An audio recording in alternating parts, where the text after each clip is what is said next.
काय डोनी भैया जय ना बोलू का बोले शंकर भगवान की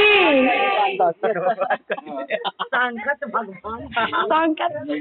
बोले हर हर महादेव की। तो कैसे कहे के बा तो तलिया बजैया ये दीदी समझ नु महादेव के एगो चर्चे के भूखल हथिन तो कैसे कहे के बा अरे हम तो जानाए थी किसी बा गुरु आई जैते हम तो जानाए थी किसी हम तो जानाए देखे से बादल लोभाए गए हैं हम तो जानाए देखे से बादल लोभाए गए आबा रोजा रोजा चारा चाकारा बाते आपने आगा नमा में आबा रोजा रोजा आबा हम तो जानाए देखे से बागुरु आए जैसे हम तो जानाए हम तो जानाए देखी चढ़ते बड़ लो भाई जइए हम तो जानाए देखी चढ़ते लो भाई जैसे आबा रोजा रोजा चारा चाकारा बाते आपने आगा नमा में आबा रोजा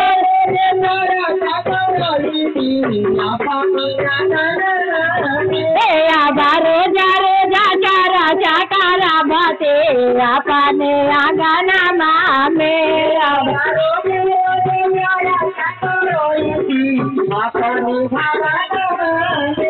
साहेब हालेंदर नीलम दीदी के बोला बाते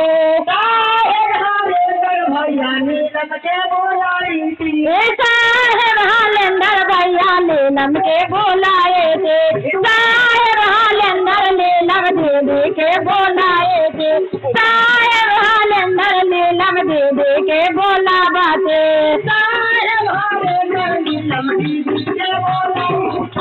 तीन टूट गया नामा के दीदिया बताए थे तीन टूट गया नामा के दीदिया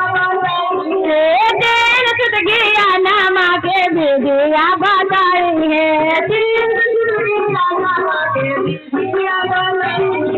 रोजा रोजा चारा चाकारा बाते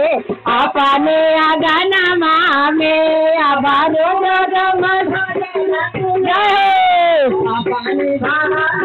आबा रोजा रोजा चारा चाकारा बाते आपने आगा नमा में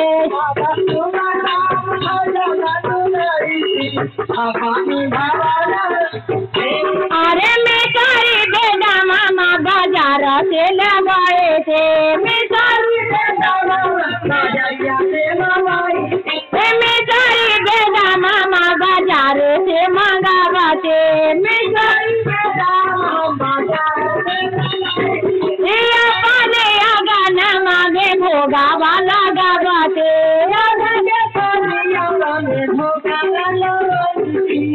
पाने आगा नमा में भोगा वाला गावाते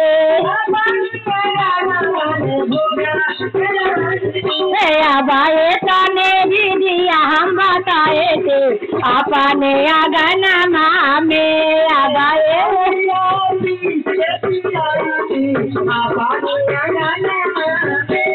बाते ना टूट गया नामा बाजारा थे आपने आगा नमा में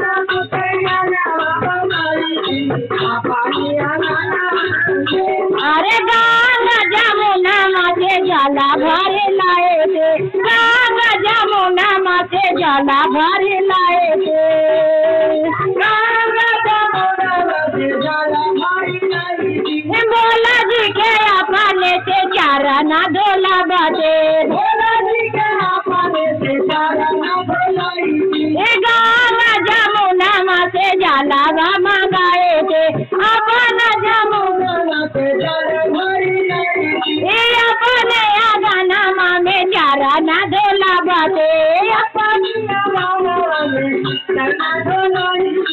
आबा रोजा रोजा चारा चाकारा बाते अपने आगा नमा में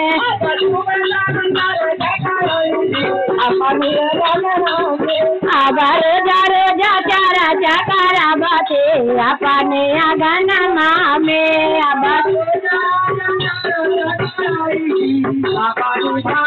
अरे भांगिया दुर्गा पूना बारू से ले आए थे भांगिया दुर्गा पूना बारू से मंगाए थे बोला जी के पीछे पीछे रोज हम पिलाए थे बोला जी के पीछे पीछे रोज हम पिलाए थे अब अपने अगनमा में चारा करावते अपने अगनमा में अब रोज रोज चारा करावते अपने अगनमा में अरे कमन फुलावा के गजल गुटावते कमन फुलावा के गजल गुटावते अपन नहीं बोला जी के गजल पहनावते अपन नहीं बोला जी के गजल पहनावते अपन नहीं बोला जी के नाच के दिखाए थे अब रोज रोज चारा करावते अपने अगनमा में अब रोज रोज चारा करावते अपने अगनमा में अरे कांचन थाल कपूर के बाते कांचन थाल में घेवा के बाते रोज रोज आरती उतारते अपने अगनमा में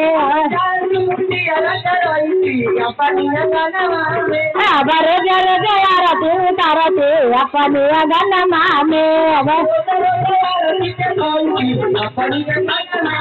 अरे टोला महल्ले वाते साथिया बोलावते टोला महल्ला वाते साथिया बोलावते भोला जी के अपने हम भजन सुनावते भोला जी के अपने हम भजन सुनावते भोला जी के अपने हम भजन सुनावते भोला जी के अपने हम भजन सुनावते अब रोज रोज चारा करावते अपने अगनमा में अब रोज रोज करावते अपने अगनमा में अब रोज रोज चारा करावते अपने अगनमा में अब रोज अपने अगनमा हो अपने अगनमा अपने अगनमा हो अपने अगनमा अपने अगनमा हो अपने बगनमा अपने अगनमा हो अपने बगनमा अब रोज रोज भजन सुनावते अपने अगनमा में अब रोज रोज भजन सुनावते अपने अगनमा में अब रोज रोज भजन सुनावते अपने अगनमा में अब रोज रोज भजन सुनावते अपने अगनमा में अब रोज रोज भजन सुनावते अपने अगनमा में। बोलिए शंकर भगवान की जय।